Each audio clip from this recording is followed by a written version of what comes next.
Yo, what is going on, homies? It's your boy Stumped back from the OPTC video, and in today's video, we're diving into some more Grand Voyage at Shellstown with the new Superclass Zoro and Zoro Sanji. Now, since the release of Zoro Sanji, I haven't really done too much on them, to be honest, so I thought with the release of this new Superclass Zoro and this particular unit, let's dive into Grand Voyage with this particular team and actually take it down. And this particular team doesn't actually use Carrot and Wonder.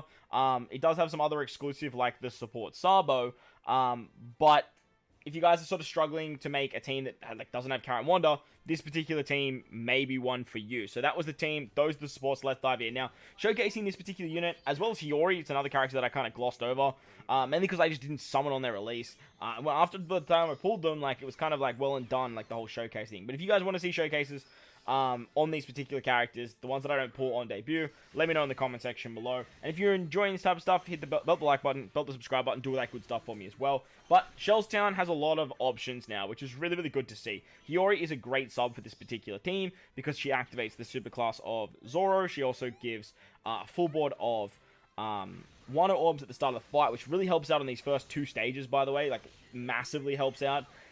Plus, she also gets around the hunger, so make sure you have her maxed out on hunger, so that way you can get around the hunger on the final stage. On stage 2, you get like Dex Orbs, like significantly easier to attain, and it really helps out not only take out stage 2, but also do a lot of damage on stage 3. Against stage 3, you got Helmeppo and a bunch of lackeys, which we actually take 2 turns here, because we just don't really have the damage. We're using Luffy and Law on this particular team. Yes, Luffy and goddamn Law. And the main reason we're using them is for the Sabo support. But, like, I never thought, like, I'd be running Luffy and Law in something like this ever again. But it's really nice to see them make a little bit of a comeback for some of the harder pieces of content in the game. On stage 4, when we come up against Axe Morgan and Helmeppo once again, they have 4 turns of defense up and threshold, as well as giving us 2 turns of despair on our friend captain, 2 turns of paralysis on our bottom row, 4 turns of bind on our captain, and that's pretty much it. So on this particular stage, we're going to remove the despair and the bind with Hiyori. We can remove the defense up with Roger and his double special activation. Roger can remove the bind too, but like it doesn't really matter. We have the support of Count Viper to get around the attack down, the support of Izo Kiku to get around the paralysis, and then we're going to be utilizing our friend Captain Zoro to get around the threshold. Unfortunately, we don't have E special for the final stage. However, we do have a Wano Orb and our friend captain, which is very, very nice, because having a Wano Orb and our friend captain means that we are going to get the extra train multiplicative buff, and then we can actually activate the superclass of Zoro to give us an attack buff as well on this particular stage. As we're going to be using Dogstorm's attack buff on the final stage anyway, we may as well utilize it here, so that way we can actually take out the stage a lot easier. Moving into the final stage against Axe Morgan and Helmeppo once again, they give you 3 turns of hunger.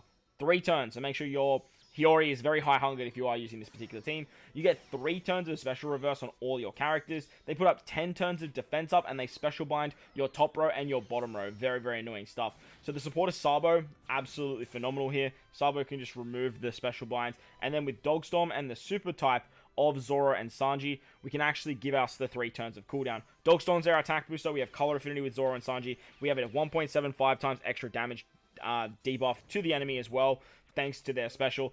And then Luffy and Law, yes, Luffy and Law, they are going to be our orb booster for this particular team. Not only that are they our orb booster, but they actually activate the superclass for Zoro and Sanji as well, because it's a Luffy unit, right? Luffy's a fighter, free spirit, and a dex unit, so he works as a free spirit under Zoro, and then he works as a dex under Zoro Sanji, and then when you're in the dual form, you actually gain Slasher. So as a Slasher, you're getting the superclass and the super type, so it just works all out really hunky-dory here. We're going to start off with our Dogstorm unit.